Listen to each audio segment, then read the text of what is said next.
la palabra oración y también el verbo orar.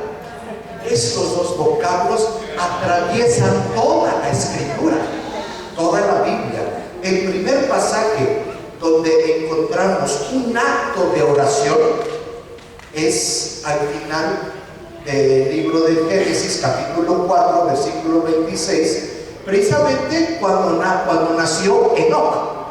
Dice el texto: en aquel tiempo se empezó a invocar el nombre del Señor.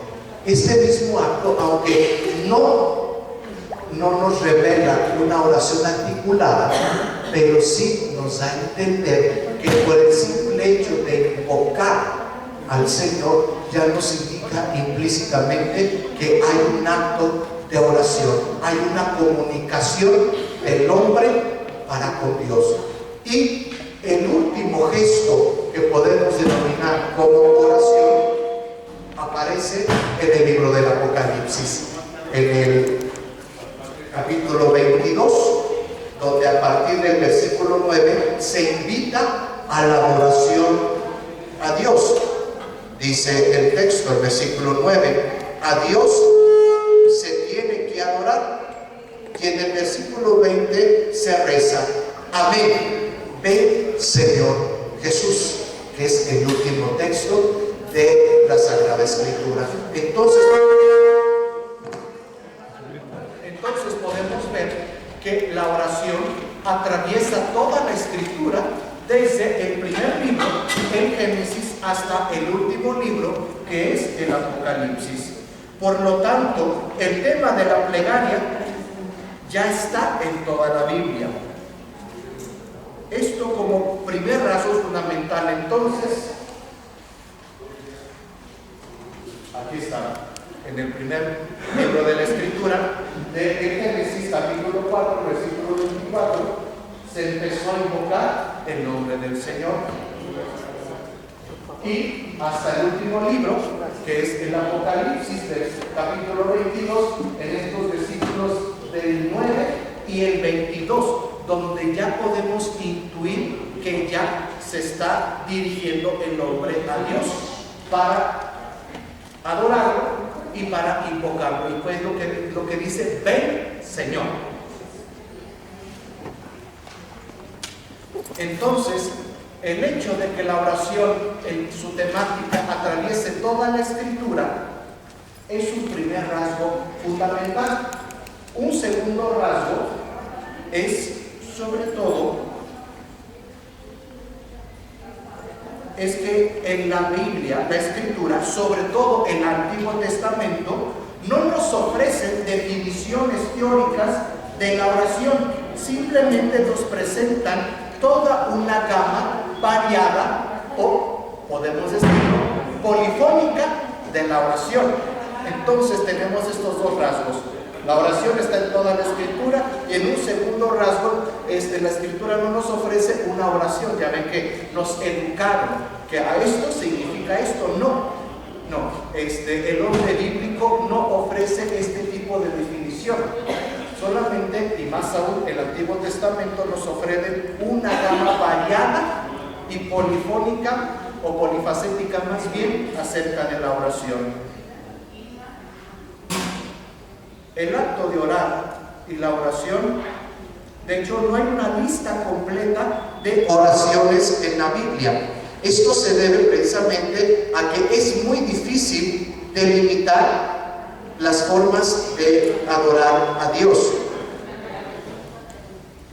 Este hombre es un rabino que se llama Moshe Grimberg. Reportó que además de los 150 salmos, que ya sabemos que son precisamente oraciones, él llegó a encontrar que hay aproximadamente 140 oraciones en las narraciones del Antiguo Testamento, que de estas 97 reproduce el texto. Es decir, hay 97 oraciones estructuradas como nosotros las conocemos, y el resto solamente se menciona que determinado personaje bíblico hace oración. No sabemos su contenido, solamente sabemos que esta persona hace oración.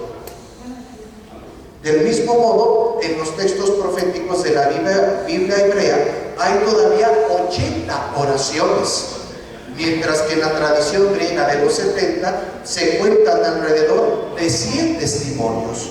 En total resultaría una cifra de más de 470 oraciones en todo el Antiguo Testamento.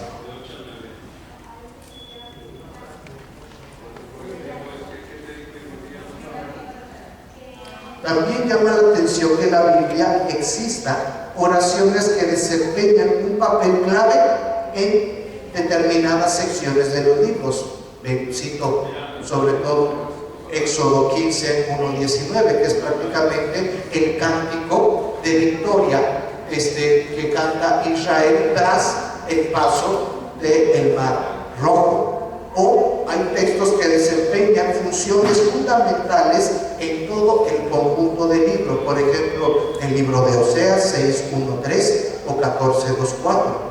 Estos textos representan los ápices teológicos en los respectivos libros y condensan en ellas lo que sus autores quieren decir sobre Dios. Entonces, tenemos el aspecto dialógico de la oración en el Antiguo Testamento, que se presenta de forma, como ya mencioné, polifacética, es decir, que expresa muchas formas de relación con Dios, ya que existe la mediación, la contemplación, la adoración, la petición, la súplica, etcétera, etcétera. Cosa que no sucede en el Nuevo Testamento, cuyo número de pasajes acerca de la oración está más claro, está más delimitado, y sobre todo porque tiene como tema central a la persona de Jesucristo.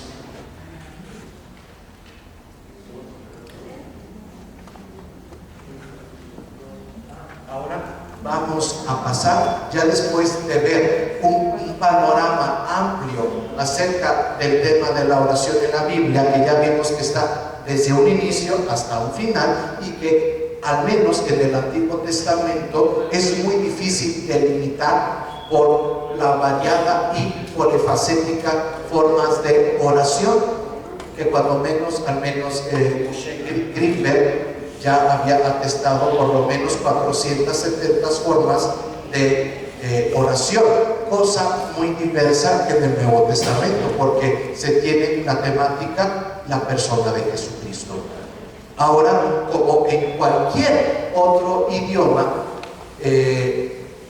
siempre hay una palabra o un conjunto de palabras que nos pueden decir esta persona está haciendo oración, o más específicamente orar en la terminología hebrea.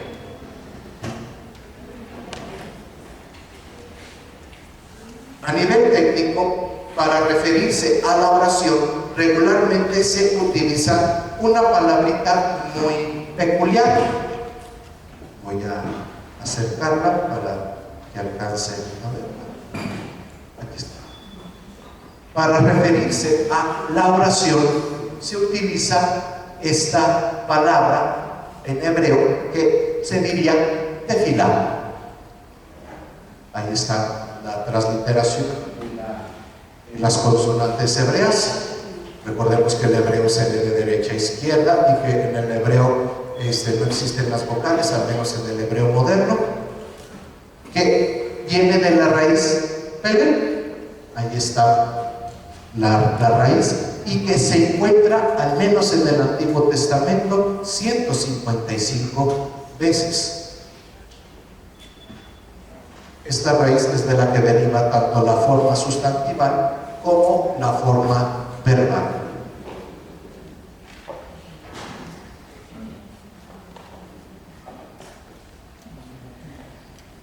Aunque también hay otras palabras, otras raíces que también denotan el mismo acto de rezar.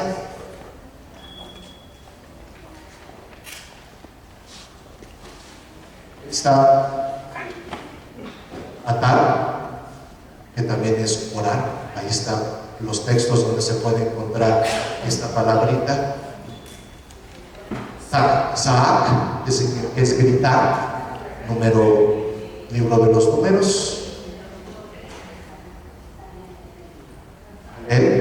Alabar, o kara, que significa invocar. A pesar de la palabra técnica que prácticamente significa orar o hacer oración, también está esta otra terminología que también nos indica que esta persona está orando, pidiendo, alabando o invocando al Señor. En sí, como ya definimos, está teniendo un diálogo el hombre con Dios. Vamos a ver precisamente que este tipo de diálogo puede tener, al menos en el Antiguo Testamento, diversas connotaciones. No es lo mismo gritar que alabar o invocar, pero de alguna manera nos indica que esta persona se está comunicando a Dios bajo diferentes circunstancias, bajo diversos motivos.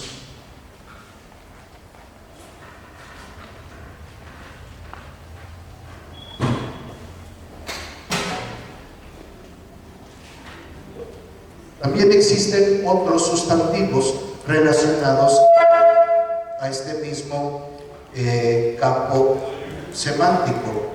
Por ejemplo, también está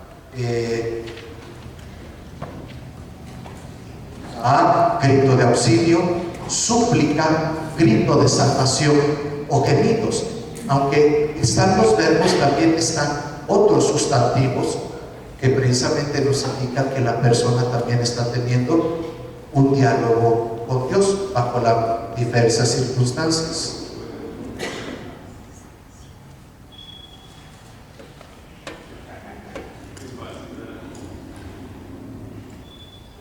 Esto, a grandes rasgos, la terminología hebrea, aunque a continuación, en un momento más, abordaré o profundizaré un poquito más en este aspecto. El griego de los 70 traduce la conjugación verbal tefila al griego eugestai, pero usualmente lo hacen con la composición proseugestai, que es la preposición pro con el verbo. Son términos que indican una plegaria de tipo cultual, es decir, una plegaria que pertenece al ámbito del culto, del templo. Una forma también del griego, como un ejemplo, para utilizar una plegaria que no pertenece al ámbito de la plegaria o del culto, está deomai o grasei.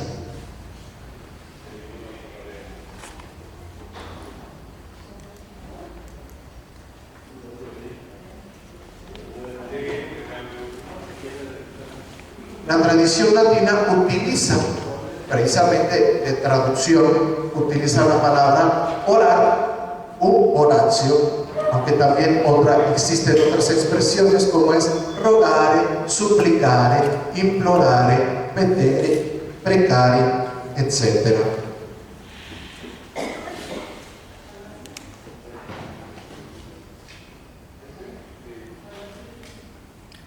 Volviendo a la terminología hebrea, ¿qué tanta frecuencia se tiene el sustantivo como el verbo? En el Pentateuco, al menos, esto va a sonar un poco extraño, pero en un momento lo explico. En el Pentateuco solamente aparece la palabra tefilá, es decir, esta palabra técnica para indicar oración, solamente se utiliza 6 veces la palabra tefilá. En los libros históricos, que sabemos muy bien que van desde la entrada a la tierra prometida hasta el segundo libro de Reyes, se encuentran 27 veces el verbo y 10 veces el sustantivo. En la obra del cronista se usa 20 veces el verbo y 14 veces el sustantivo. En los libros proféticos, sin contar el profeta Daniel, el verbo se usa 19 veces y el sustantivo 9 veces. Los salmos, que nosotros decimos que es el mayor testimonio de la oración del pueblo de Israel, muestra que nada más se utiliza el sustantivo 31 veces y 3 veces el verbo. Los libros de Job, Proverbios, Daniel y Lamentaciones juntos solamente se encuentran en la forma verbal 4 veces y el sustantivo nada más se encuentra 9 veces.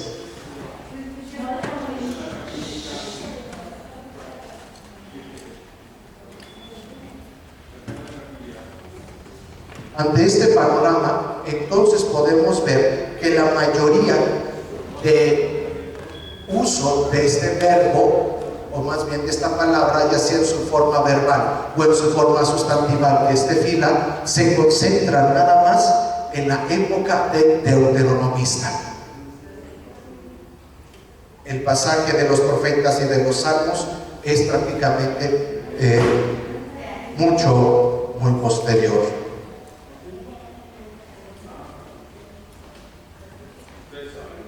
El sustantivo tefila, que como ya hemos dicho, falta en el Pentateuco, deja ver precisamente que fue un trabajo redaccional posterior, pero también nos indica, y esto lo vemos cada vez que leemos al menos los siglos patriarcales, vemos que los patriarcas hablaban con el Señor de una manera directa. Si hemos dicho que tefilá y luego la forma griega, proseugestai, indicaban una forma de oración dentro del ambiente cultural, del ambiente del templo. Recordemos que en la época de los patriarcas, pues no había templo, no había sacerdocio, no había nada. Precisamente el uso de este término es muy poco porque ya indica un ambiente de culto. Cuando en los patriarcas la comunicación, el diálogo con Dios era directo. Por lo tanto, no había una forma de mediación. En los libros históricos, tefila ya prácticamente forma parte de la oración de la comunidad. Un ejemplo lo vemos en el segundo libro de Samuel, 7, 18, 29.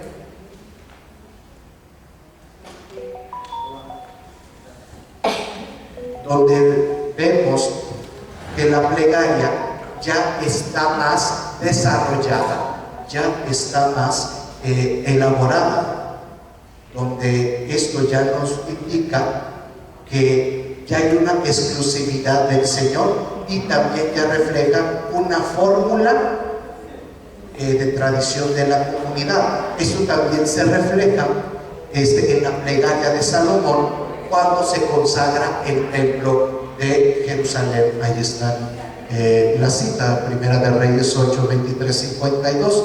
Ahí vemos cómo la oración ya va más pegada al culto, ya va más cercada precisamente al templo. Por eso la oración se vuelve más elaborada y ya el uso de este término se va haciendo cada vez más recurrente. Recordemos que el templo es la casa de oración, donde se presentan los problemas personales y se presenta la plegaria de todo el pueblo. Entonces el término tefila se encuadra en el contexto de ¿qué? Del culto. La recurrencia de este término es por su relación al culto.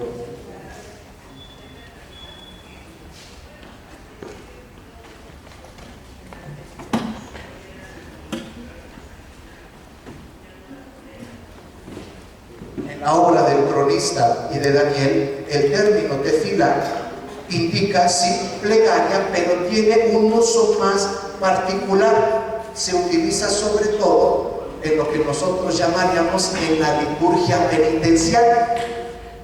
El rito consiste en vestir el cilicio, esparcir ceniza o ponerla en la cabeza y llorar.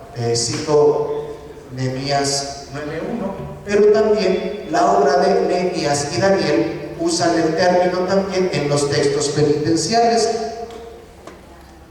al igual que el texto de Esdras, donde se puede abordarlo como un género literario.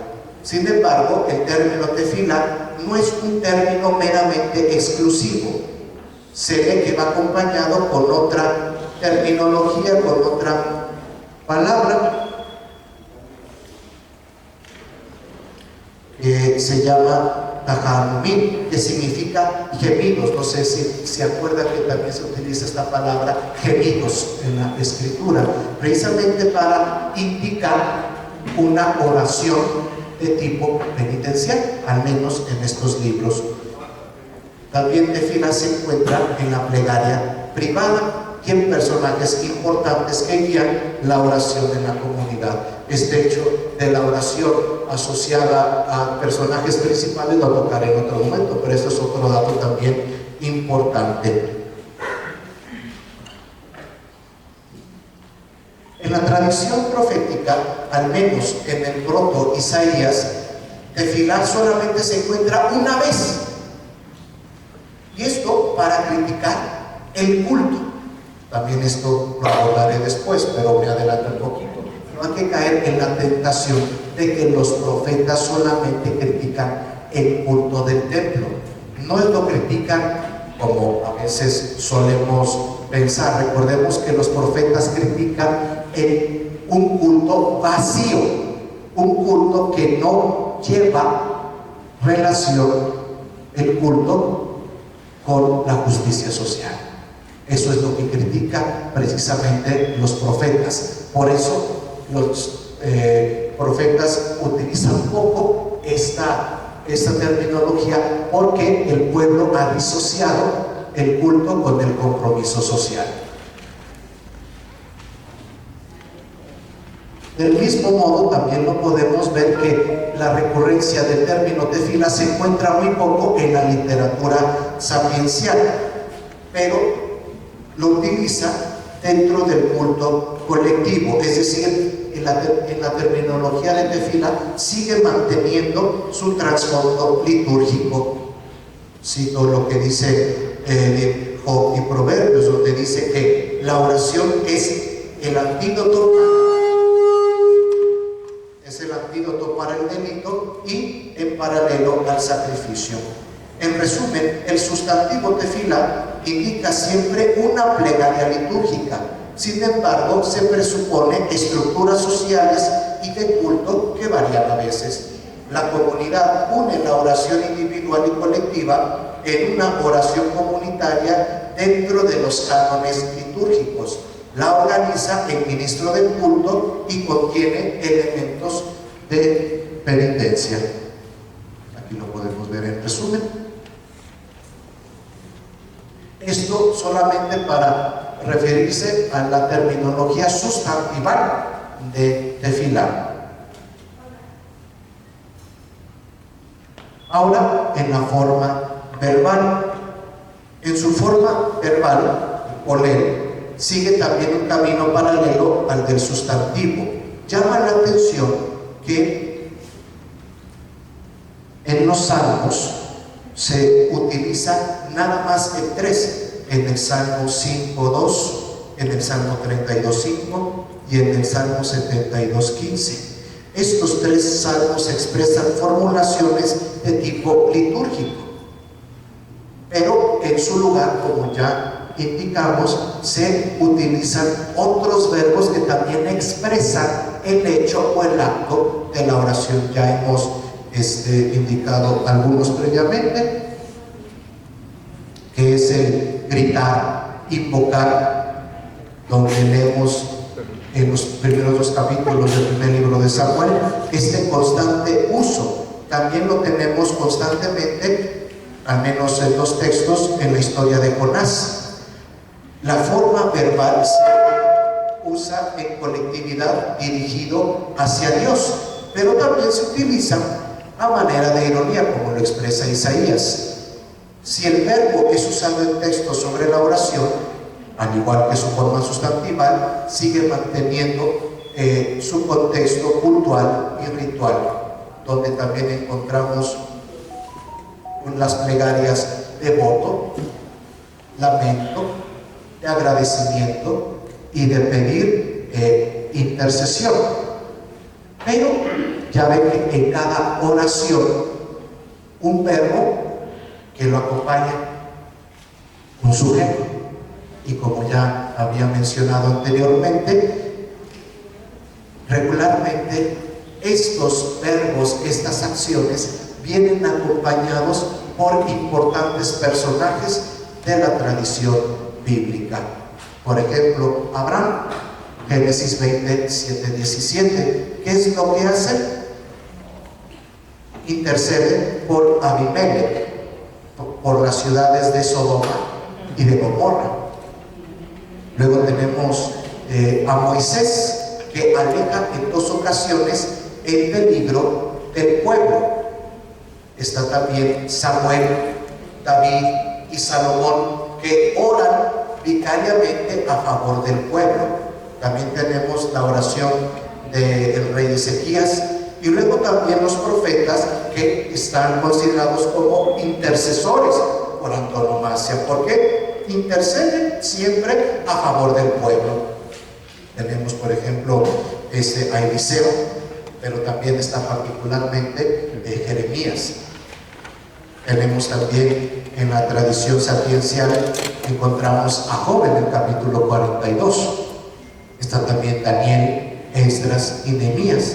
Entonces vemos a figuras representativas escogidas por Dios, que son jefes de clanes, hombres de Dios, reyes, profetas, sacerdotes, gobernadores. Son intercesores facultados de autoridad, y la verdadera oración, la verdadera tefilá, es cuando el que reza se encuentra en dificultades, ya sea en el grupo, en la comunidad o por parte del guía, y siempre está en un contexto de culto, en un lugar sagrado.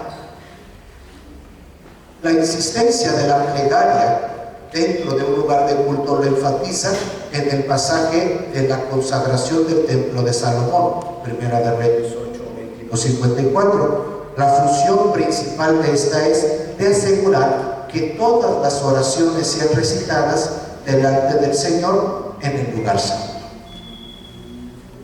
Esto para cerrar estos primeros 2 puntos de la forma sustantival y de la forma verbal de tefilá o poleo. Y como también nosotros estamos acostumbrados, también la oración viene acompañada ¿de qué? De gestos, de posturas. También es lo que nosotros llamamos el lenguaje corporal. El cuerpo también indica que la persona está en un acto de oración.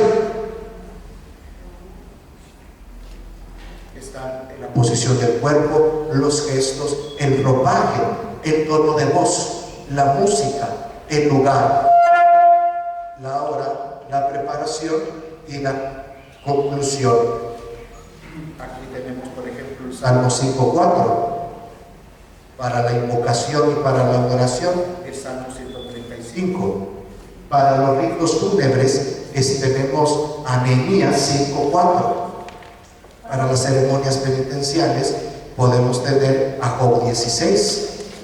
Alzar las manos tenemos el libro de Primera de Reyes. En fin, hay textos que nos muestran que podemos tener, y que la Biblia nos muestra que la oración siempre va acompañado por muchos gestos, por muchas precisamente gestiones corporales. Además, si la plegaria es un acercamiento del hombre hacia Dios, siempre lo vamos a encontrar con estos pronombres posesivos. ¿A qué me refiero? Cuando decimos que estoy orando, que decimos es mi oración. Entonces, por lo menos esta palabrita de mi oración lo encontramos al menos 22 veces en los Salmos. 8 veces referido a la segunda persona o tercera persona. Siempre la relación del orante a Dios. Entonces podemos ver que la oración en los Salmos expresa formas eulógicas bajo muchos gestos, pero también aspectos que va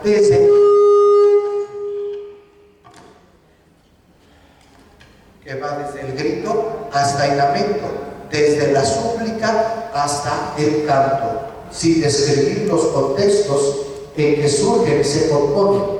Acompañan los momentos más gravosos y significativos de la existencia humana.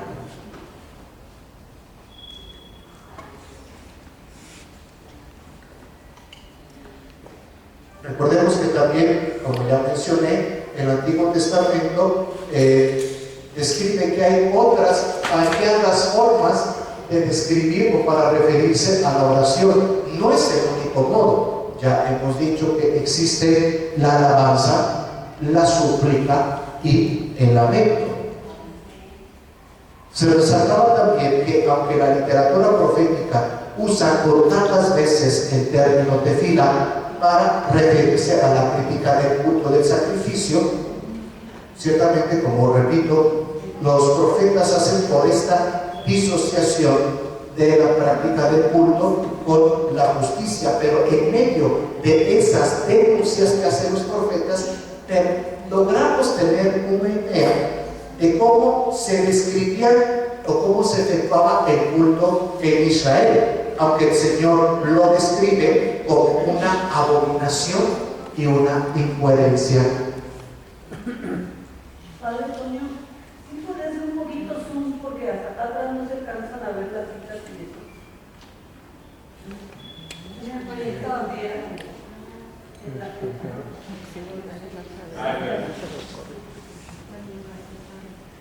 Por lo menos el texto de Isaías 1, 11, 20, recordemos que es el texto donde dice el Señor por medio del profeta: aborrezco sus sábados, sus novilunios, aborrezco todo el sacrificio que me hacen.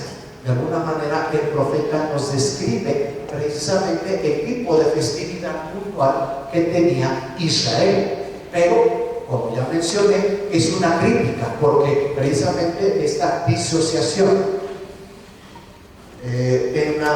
llama la atención particularmente el llamado Pentateuco sapiencial. Cuando me refiero a Pentateuco sapiencial, me refiero a los 5 libros sapienciales que son Proverbios, Job, Coelho, Eclesiástico o Ben Sira y el libro de la sabiduría. Estos 5 libros constituyen el Pentateuco sapiencial, que al igual que en la literatura profética, el término tefila casi no se utiliza, pero nos ofrece una reflexión acerca de la oración.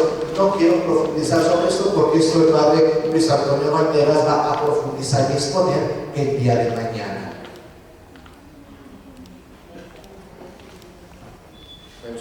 Solamente digo que en Proverbios 15:8 vemos una descripción de la oración de los rectos que encuentra la complacencia divina en oposición al sacrificio de los malvados. Hago un paréntesis. De hecho, un profesor mío de la Universidad Gregoriana, el padre Luca Mazzini, redactó un artículo donde precisamente habla del sacrificio de los zorros, de que habla el libro del Coelho o del Eclesiastés. Será muy interesante luego exponer a qué se refiere con el sacrificio de los zorros, o a ver si el padre Luis Antonio el día de mañana habla también acerca de este tipo de oración. En Proverbios 15:29 enseña que Dios está cerca del hombre justo y lo escucha. El libro dicta las condiciones de la escucha divina, es decir, un modus vivendi según sus mandamientos, para que la oración obtenga la contemplación de Dios y el cumplimiento y la coherencia de vida necesaria para escuchar la ley. Se subraya también en Proverbios 28. Y hago también una mención de Proverbios 37:9, también conocida como la plegaria de Agur. De dicho sea de paso, fue mi tesis de licencia allá en Roma, donde Agur, este sabio, se dirige a Dios pidiéndole esencialmente las condiciones de una vida sobria. no me des pobreza ni riqueza, dame solamente el pan necesario para vivir, porque si me das riqueza, voy a decir quién es Dios, y si me das pobreza, voy a ofenderte. Hago una pequeña explicación. Estos versículos del 7 al 9 tienen como tema central no tanto la petición, no tanto en la riqueza o en la pobreza, sino tiene su énfasis en el pan de cada día, en el pan material. Y algo muy similar es lo que se pide en la oración del Padre Nuestro, sobre todo en la versión lucana, cuando se le pide a Dios el pan de cada día. No se refiere al pan eucarístico, como muchas veces se ha explicitado en la versión de Mateo, sino se refiere al pan material, al pan de mi necesidad, al pan de mi subsistencia. Dame lo justo que necesito, porque si me das de más, si tengo riquezas, voy a ponerme soberbio ante la pregunta que hace Proverbios, ¿quién es el Señor? Es la misma pregunta, la misma formulación que mencionó el faraón cuando Moisés le pide que el Señor quiere que su pueblo haga un sacrificio en el desierto. ¿Y cuál es la respuesta del faraón? ¿Y quién es el Señor? Una actitud de arrogancia, una actitud de soberbia, de alguien que tiene mucho poder, de alguien que tiene en abundancia. Y la otra parte, precisamente, que habla de que no me des pobreza porque voy a tener la necesidad de ofenderte. ¿A qué se refiere con la necesidad de ofenderte? ¿Qué pasa cuando la persona no tiene los recursos necesarios para subsistir? ¿Cuál es el único método que le queda para precisamente tener alimento? El robo. Y como dice el decálogo, no robarás. Precisamente por eso el sabio Agur dice: no quiero la pobreza. Paréntesis también, eso también se dice porque la pobreza no se tiene que exaltar, como a veces se dice, que se habla de la pobreza. No, la pobreza no se exalta, porque como ya dice Agur, la pobreza solamente acarrea ofensas a Dios, que es el robar. Así que esto, dicho sea de paso, tal vez el Padre Valderas también lo profundice mañana, no hay que idolatrar la pobreza. Siempre hay que buscar el justo medio, como ya dice Agur: dame mi pan de mi subsistencia, el pan que necesito diariamente. No me des más, no me des menos, dame lo justo. Entonces, ante este hecho, podemos ver que Proverbios nos da una reflexión de la oración, una reflexión de cómo debemos también nosotros hacer oración. Esto llevará a su plenitud con la oración del Señor, la oración del Padre Nuestro. Aquí acabo paréntesis entre paréntesis.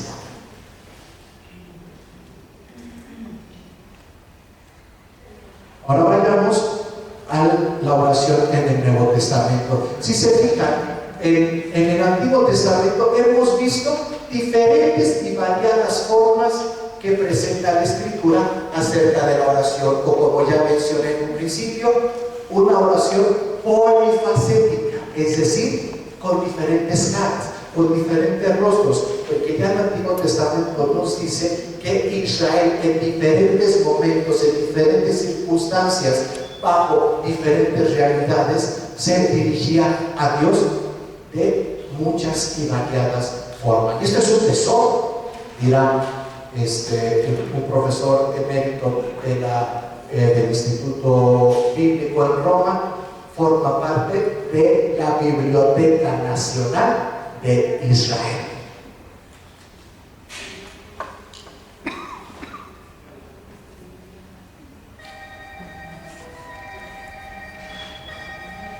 Quiero sobre todo pasar en este segundo punto acerca de la oración de Jesús en los evangelios.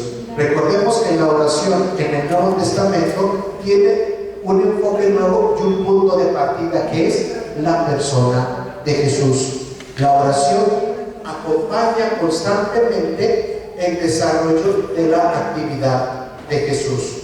En particular, esto se ve en la obra lucana, donde Lucas retrata a Jesús en oración en momentos importantes de su vida, como lo es en el bautismo, la transfiguración, y también lo hace para tomar decisiones importantes, como lo es previo a la elección de los 12, que hace Jesús ora para elegir a quienes lo vayan a seguir.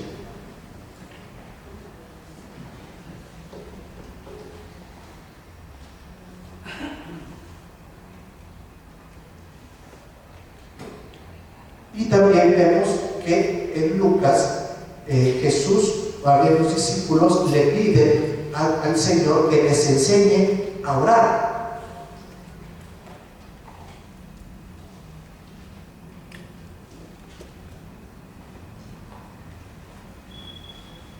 Por lo tanto, según lo que nos testimonian los evangelios, Jesús reza con las palabras de la Escritura, y particularmente Jesús siempre utiliza la oración de los salmos. Esto lo vemos al menos en Mateo, Marcos y Juan. Mateo 14:26, durante la celebración de la Pascua. Mateo 27:46, en el momento de su pasión. Y esto también lo reporta Marcos y Juan.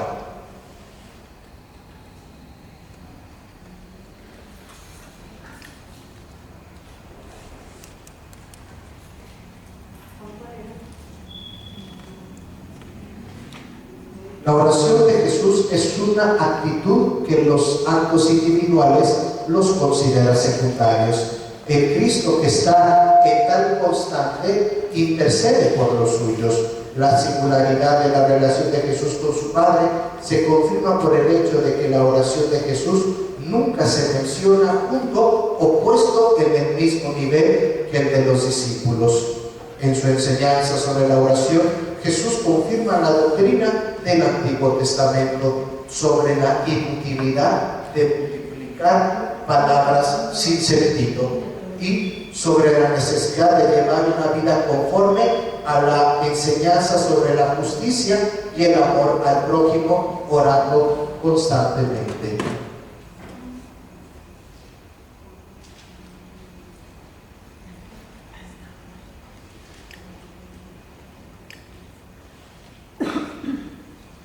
Las oraciones de Jesús en los evangelios son numerosas y cubren un amplio aspecto de formas teológicas conocidas. Así como en el Antiguo Testamento también había diferentes y variadas formas de oración, aquí también se tiene. Tenemos que Jesús hace oraciones de agradecimiento, de alabanza, de súplica y de grito. Padre, alguien puede decir, entonces, ¿cuál es la diferencia con el Antiguo Testamento? ¿Que no tenemos lo mismo? Sí, pero como ya dije en este segmento, la particularidad aquí en el Nuevo Testamento es la persona de Cristo, cosa que en el Antiguo Testamento no se hace, porque lo hacen diferentes personajes bajo diferentes circunstancias y en distintas narrativas.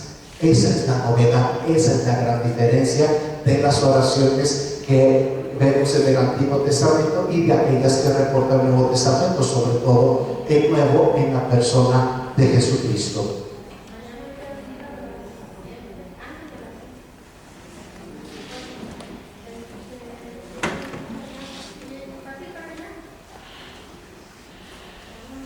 Pero como ya dije, la persona de Jesús imprime a la oración un carácter nuevo.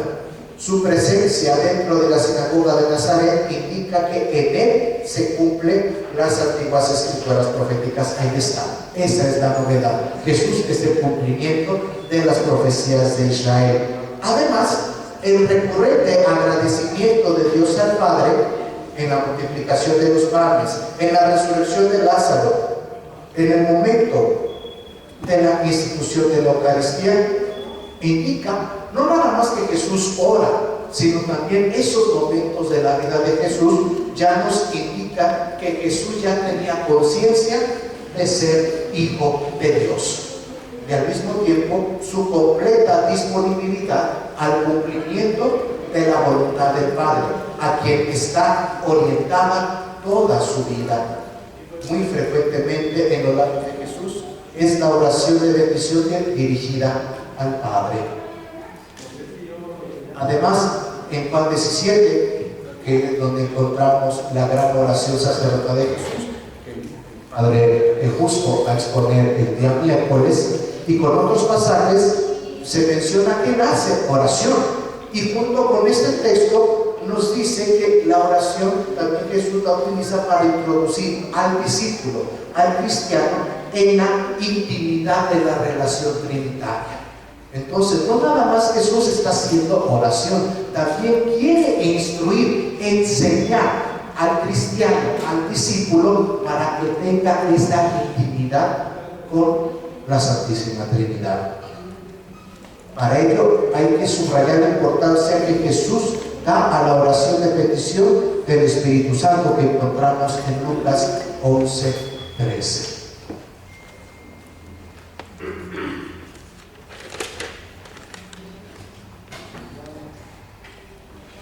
Esto con relación a la oración de Jesús en los evangelios, pero también recordemos que el Nuevo Testamento no se reduce a los evangelios, también están Hechos de los Apóstoles y los textos paulinos. Por ejemplo, Hechos de los Apóstoles presenta la oración que tenía la comunidad, que era un estilo de vida ya característico de las primeras comunidades cristianas. Como les dije, no sabemos el contenido de su oración, pero sí sabemos que la oración era una particularidad de las primeras comunidades cristianas. ¿Qué es lo que vemos? La comunidad en torno a los 12, ¿qué hacían? Se juntaban ¿para qué? Para la oración, la fracción del pan y para las enseñanzas que se daban en el templo. Entonces podemos ver que precisamente sí era una peculiaridad, un gesto que ya se hacía.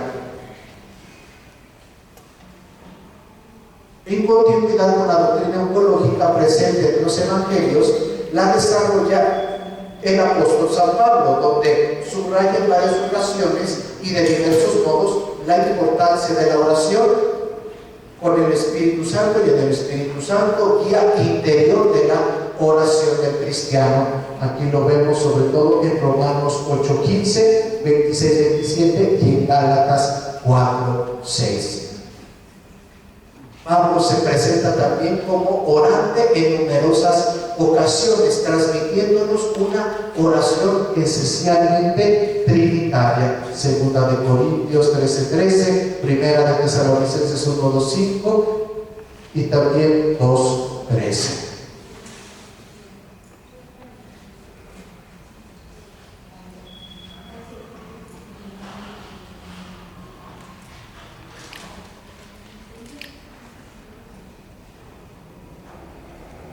Así como ya habíamos visto en el hebreo, que para referirse a la oración, al menos en la forma sustantivada, era, ¿cómo se decía? Tefilá. Y en la forma verbal que viene del término polé. El griego traduce regularmente la forma tefilá con proseufomai, que nosotros llamamos orar. Lo tenemos un ejemplo en Mateo 5:44, y así como en el Antiguo Testamento también hay otros gestos, hay otros verbos que también se le equiparan. Parakaleo, pedir ayuda; aiteo, preguntar; deoma, necesitar, pedir; edotao, interrogar, pedir con insistencia. Entonces también el Nuevo Testamento guarda variados vocablos para referirse a la oración, pero también como me gustaría profundizar cada uno de estos términos griegos, pero desgraciadamente la hora no nos favorece mucho. Solamente quiero recoger dos palabras griegas. Aquí tenemos más palabras griegas. Eulogio, bendecir; eucaristeo, agradecer; epicareo, llamar por el nombre; invocar; deesis, petición, plegaria; proseuge, oración; enteusis, oración, petición. Si se fijan, hay una gama todavía un poquito más amplia en la terminología griega. Pero, como les dije, nada más voy a... hay otras dos. Ya me estaba olvidando. Eulogia, bendición. Eucaristía, yo creo que todos conocemos esta palabrita. Precisamente puse como imagen al Papa Francisco celebrando la Eucaristía. Como dije, nada más voy a detenerme en dos términos: proseuchomai y neomai.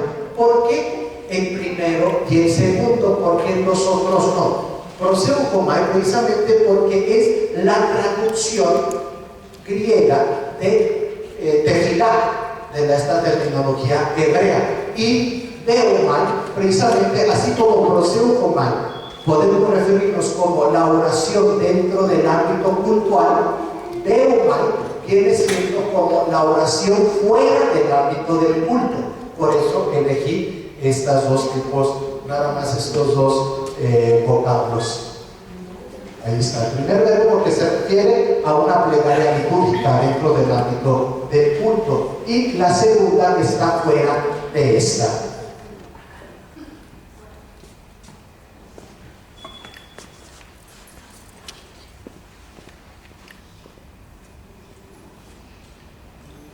Quiero detenerme exponiendo el verbo deomai.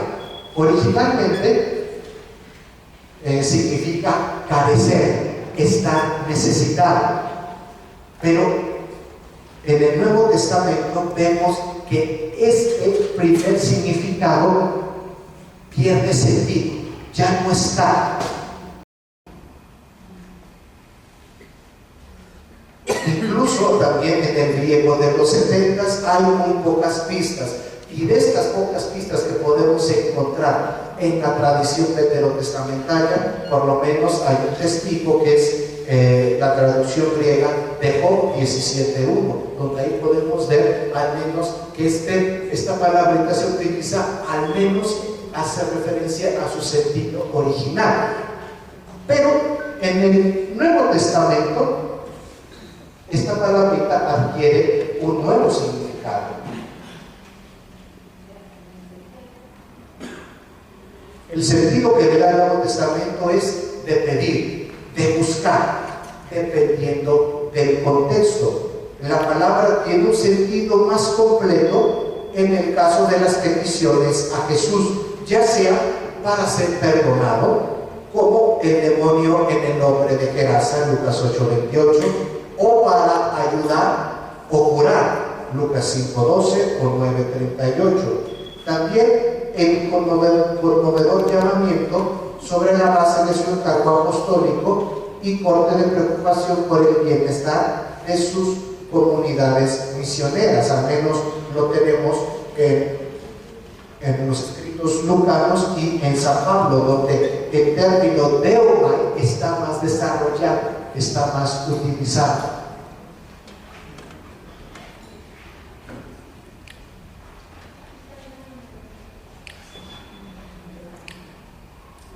Así, este término se utiliza para hacer peticiones a Dios, y por lo tanto nosotros lo podemos traducir por rezar, hacer oración, hacer una petición.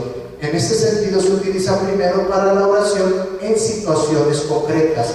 Así lo tenemos en Lucas 22:32, cuando Jesús reza para fortalecer la fe de Pedro. También Pablo presenta a Dios sus planes misioneros con la oración. Deomai, Romanos 1:10, y Primera de Tesalonicenses 3:10. Pablo también utiliza el término para describir su intercesión por sus hermanos en Romanos 10:1.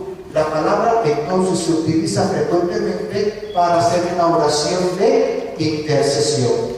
El aspecto cultico y ritualista se hace más patente en la época helenística. En el antiguo,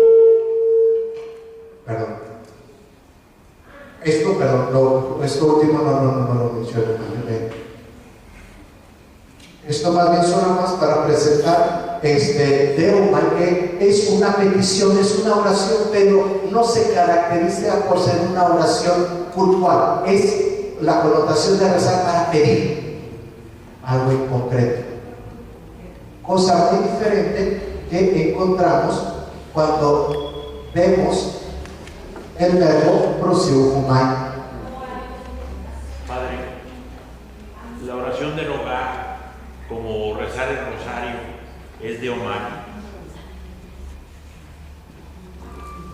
Ahorita le contesto, vamos a ver qué dice proseuchomai, y ahorita podemos ver, sí podemos ver la oración del rosario como cualquiera de estas dos. Ahorita vamos a terminar y vamos a sacar luego deducciones. Muy interesante la pregunta, pero bueno.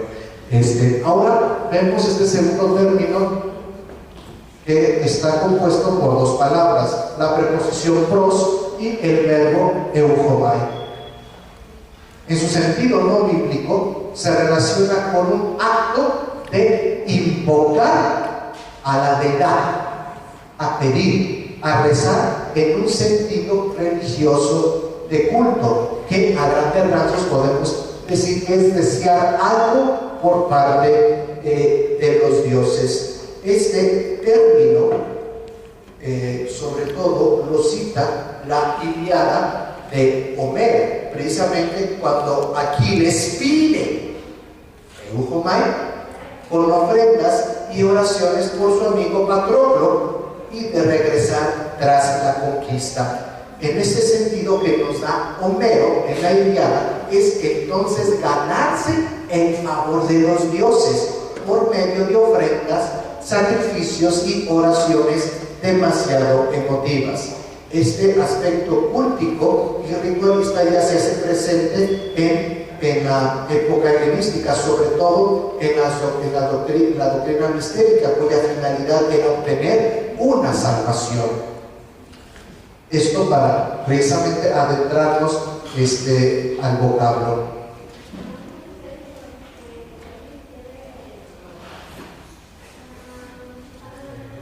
En el Antiguo Testamento no es frecuente el uso de euchomai, incluso en el griego de los 70.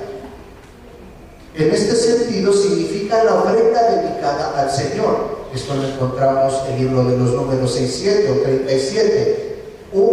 Ofrendas prometidas hechas por un voto, Levítico 7:6.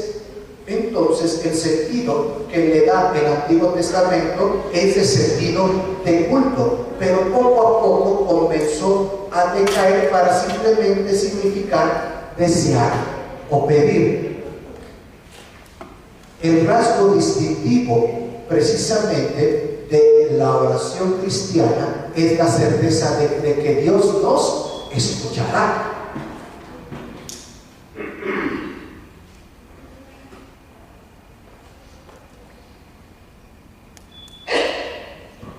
Esto se deriva directamente de la fe en el amor paternal de Dios y se fortalece continuamente por las referencias de Jesús a su voluntad amorosa que supera infinitamente toda buena voluntad terrenal. En la antigua oración cristiana no hay espacio en lo que debo pedir o no.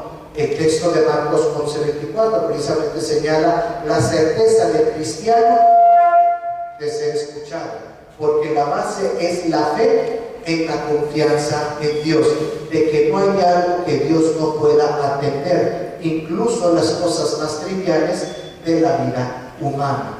Y la certeza de que Dios nos va a escuchar la tenemos precisamente en la oración del Padre Nuestro.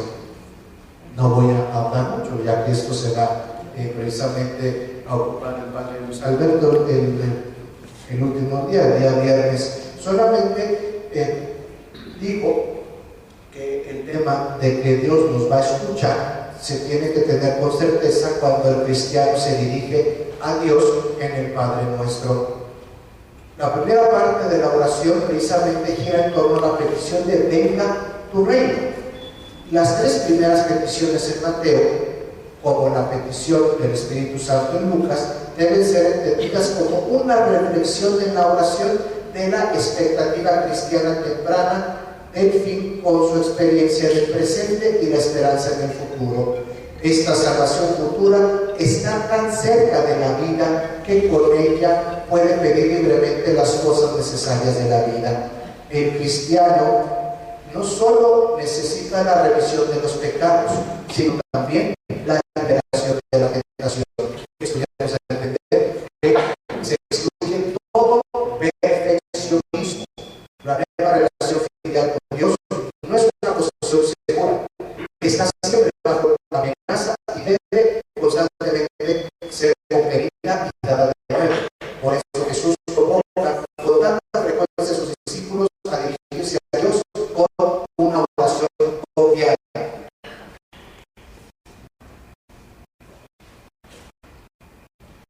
Aunque la oración del Padre Nuestro ya está estructurada, eso no quita también al cristiano de ser espontáneo en su oración, aunque tampoco Jesús dice que una oración estructurada es no hay que ser ninguna, tampoco demasiado lazo. Cualquier cosa importante para el creyente puede ser objeto de petición.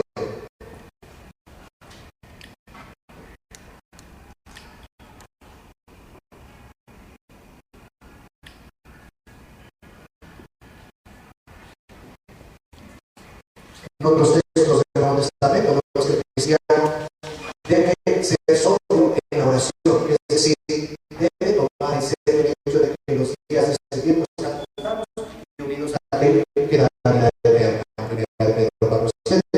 La oración también puede ser obstaculizada por no dar honor a los herederos de la vida. Así se hace la oración para la liberación de los enfermos o la liberación de los presos. Las epístolas del Nuevo Testamento hacen evidentemente que el vínculo de amor fraternal es vital y fuerte en la oración. Algo que quiero también resaltar es el hecho de cómo poco a poco la iglesia primitiva fue pasando la oración dirigida primero a Dios, pero luego a reconocer a Jesús como Señor. También poco a poco fue haciendo la oración también dirigida a Jesús como Dios, como Señor. ¿Cuándo y cómo se hizo este cambio, este paso? No lo sabemos, pero sí, ya el Nuevo Testamento nos va a registrar precisamente que la oración en un principio estaba dirigida a Dios Padre y poco a poco con las comunidades cristianas ya fueron pidiendo, haciendo su oración a Jesús como Señor.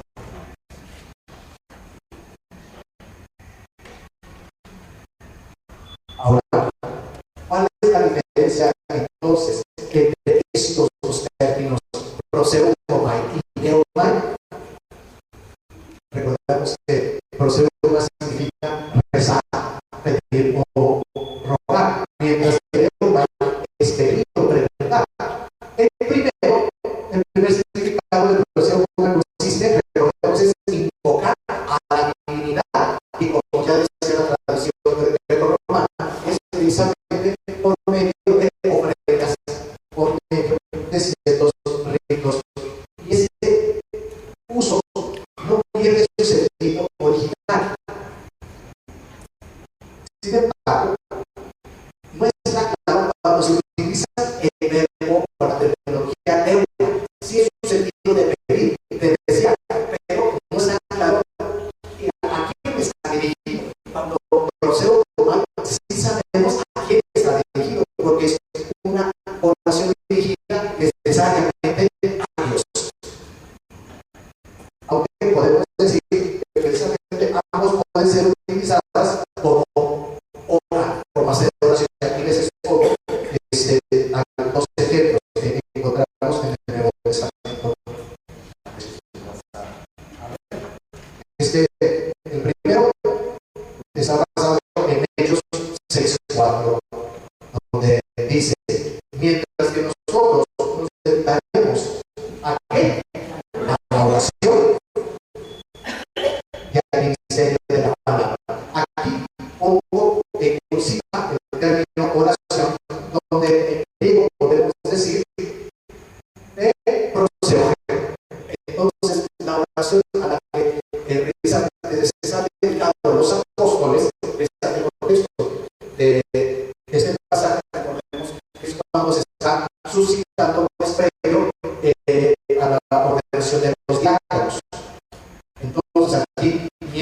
pasa algo muy interesante en el texto básico de Efesios 6:18. Dice, manténganse siempre en llena súplica, orando en toda ocasión por medio del Espíritu. Aquí podemos ver en griego, en base, los caracteres. Entonces, aquí vemos precisamente una derivación del verbo de orar, que también está de alguna manera haciendo oración. Si se fijan, aunque el proceso de una manera más estricta se refiere hacia hacer oración hacia Dios, puede también ser aplicado en este contexto, pero más particularmente se refiere, como ya vimos, al papel de la intercesión.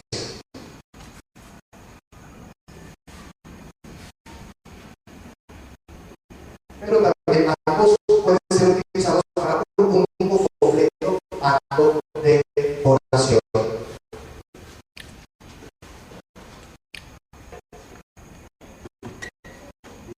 El texto de Lucas, levantándose de la oración, vino donde los discípulos y los encontró dormidos por la tristeza. Entonces aquí vemos Anastas a donde dice procede. Y luego vemos en el texto de Filipenses, y debido siempre con alegría en mis oraciones. Dice, en base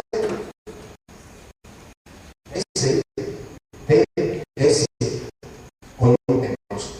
Entonces, fijan, aquí ya está prácticamente agarrando ambos términos dirigidos hacia Dios. Mientras sí pueda haber una diferencia, a veces estos dos textos pueden referirse a la misma cosa, es decir, una oración dirigida a Dios.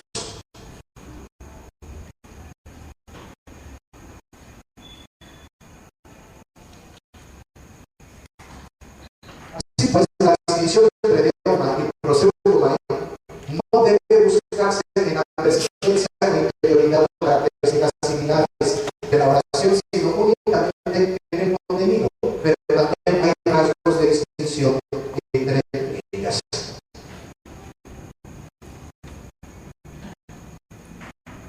En el texto de Lucas 1:13 podemos ver tu petición ha sido escuchada.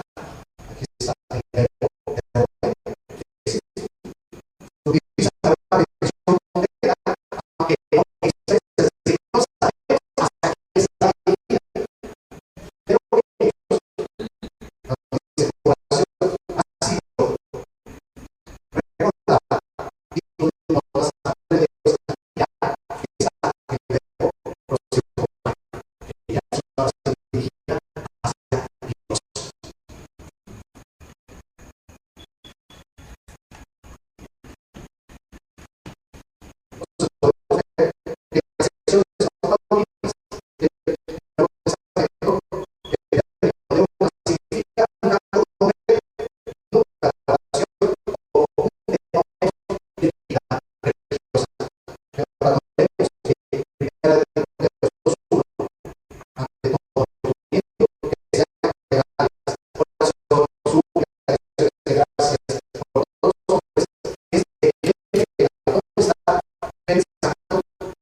Por nuestras celebraciones litúrgicas, que siempre deben tener esta connotación, y las oraciones que sobre todo los salmos son expresión humana, pero que también se ha convertido en palabra. Yo creo que todos nos hemos sentido tristes, desesperados, alegres de que Dios nos haga justicia inmediatamente, lo que nosotros llamaríamos como los salmos imprecatorios, pero la oración por excelencia siempre va a ser el Padre Nuestro, precisamente por la connotación que ya sea Jesús, porque en realidad en el contexto no, Él le entiende. Por eso la oración del Padre Nuestro va a seguir siendo ambas cosas. Entonces podemos ver que sí, la oración en la Biblia es riquísima. Y yo les invito precisamente el año jubilar, pues tengan una oportunidad de precisamente agarrar la Sagrada Escritura y en sus situaciones, por ejemplo Jeremías, sus lamentaciones, la oración hermosísima de Elías. Entonces podemos ver que la Sagrada Escritura más que nos ayuda es a profundizar en nuestra fe, pero también en nuestro compromiso cristiano por la evangelización y por el prójimo. ¿Algún comentario? ¿Alguna pregunta? A ver, acá atrás, maestra. Hablar un poquito de la actitud o del asunto de los anahuín en el Antiguo Testamento. De término hebreo, precisamente para hacer esta connotación. Lo que hemos visto ahorita, en este caso, sobre todo Lucas y Pablo lo utilizan para pedir por los hermanos que están siendo enviados a una misión. Tanto puede dirigirse a Dios, pero no siempre.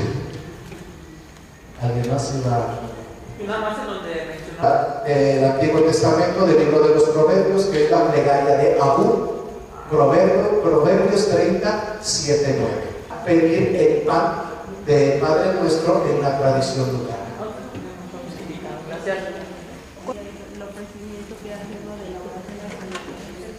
El ofrecimiento de uno